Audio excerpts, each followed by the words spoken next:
خير القرون مواقفا ومثالا تبعوا الرسول إذا سعى أو قالا كانوا هنا يسقون غيم حياتنا فمضوا وفينا ذكرهم يتعالى نحمده ونصلي على رسوله الكريم اما بعد.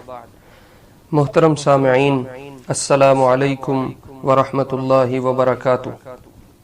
آج ہم اس حلقہ میں جس شخصیت کا تذکرہ کرنے جا رہے ہیں ان کا نام اشعث بن قیس رضی اللہ عنہ ہے۔ ان کے بارے میں مزید جاننے سے پہلے یہ چینل سبسکرائب کریں اور آگے بڑھنے سے پہلے بیل کے بٹن پر کلک کریں تاکہ آنے والی اس طرح کی انفارمیٹو ویڈیوز آپ تک پہنچتی رہیں۔ سامعین، اشعث رضی اللہ عنہ یمن کے مشہور قبیلہ کندہ سے تعلق رکھتے ہیں۔ ان کا اصل نام معدی کرب بن قیس ہے۔ اشعث ان کا لقب ہے جس سے یہ مشہور ہوئے۔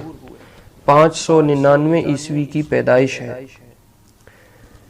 حضور علیہ السلام کے پاس 10 ہجری میں قبیلہ کندہ کے وفد کے ہمراہ حاضر ہوئے تھے اور اپنے وفد کے سردار تھے۔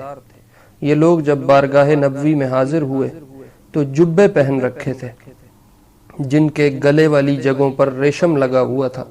آپ علیہ السلام نے فرمایا، کیا تم مسلمان نہیں ہو؟ انہوں نے عرض کیا، کیوں نہیں، بلا شبہ ہم مسلمان ہیں۔ آپ علیہ السلام نے فرمایا، تو پھر تمہاری گردنوں میں یہ ریشم کیسا ہے؟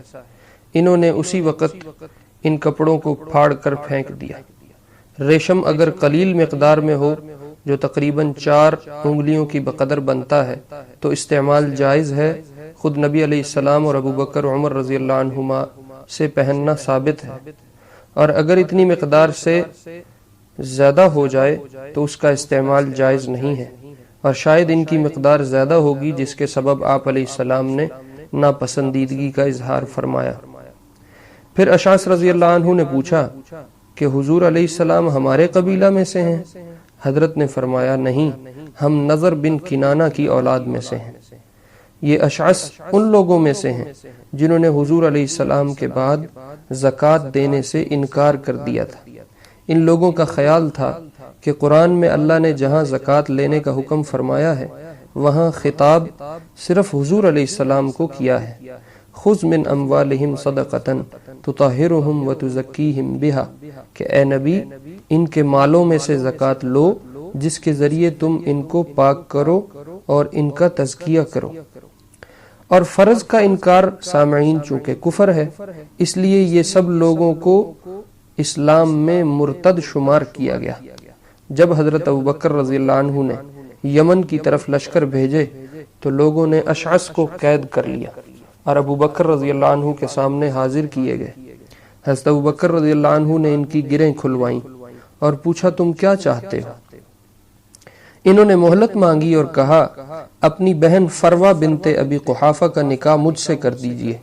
حضرت ابوبکر رضی اللہ عنہ نے اپنی بہن کا نکاح ان کے تجدید ایمان کے بعد ان سے کر دیا۔ جب نکاح ہو گیا تو اشعث رضی اللہ عنہ مدینہ کے بازار میں نکل گئے اور جس اونٹ یا اونٹنی کو دیکھتے اس کے پیر کاٹ دیتے۔ لوگ چلا اٹھے کہ اشعث تو کافر ہو گیا۔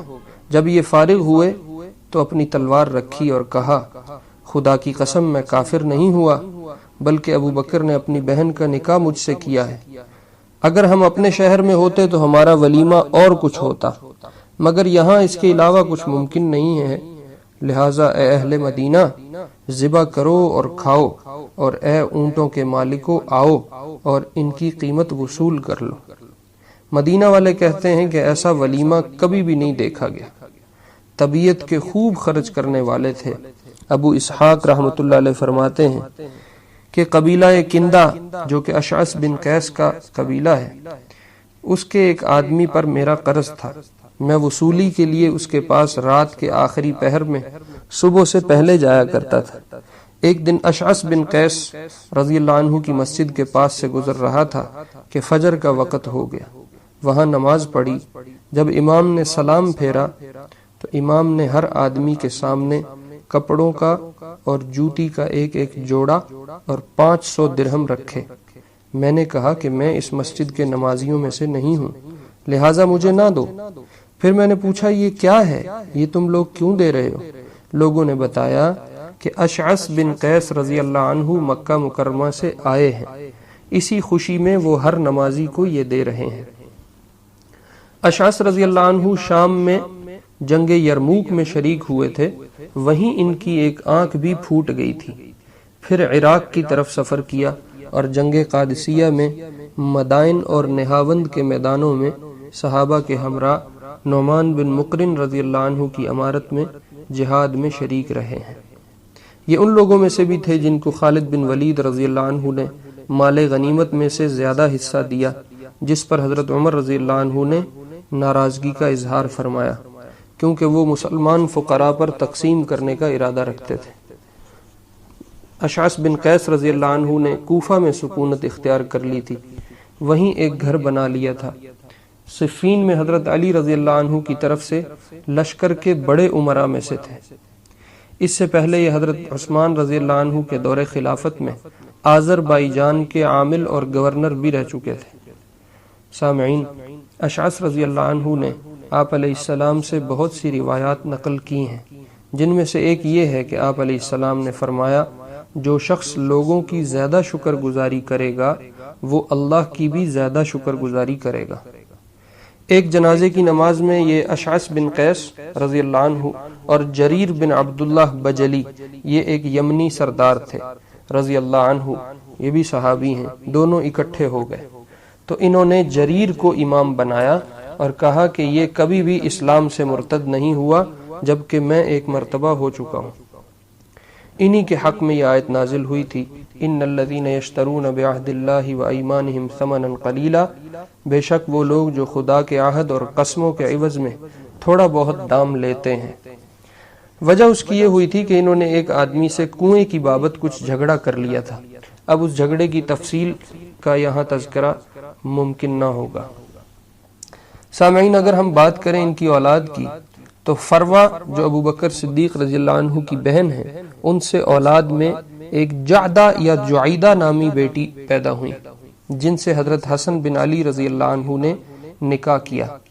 یوں اشعث رضی اللہ عنہ حضرت حسن کے سسر بنے، یا حضرت حسن رضی اللہ عنہ نے صدیق اکبر رضی اللہ عنہ کی بھانجی کے ساتھ نکاح کیا تو گویا فروہ بنت ابی قحافہ جو صدیق اکبر رضی اللہ عنہ کی بہن تھیں، وہ حضرت حسن کی ساس بنی۔ اشعث رضی اللہ عنہ کی مزید اولاد میں محمد اور اسحاق اور اسماعیل نامی بیٹے ہیں، حبابہ اور قریبہ نامی بیٹیاں ہیں، اور ان سب کی ماں فروہ ہیں۔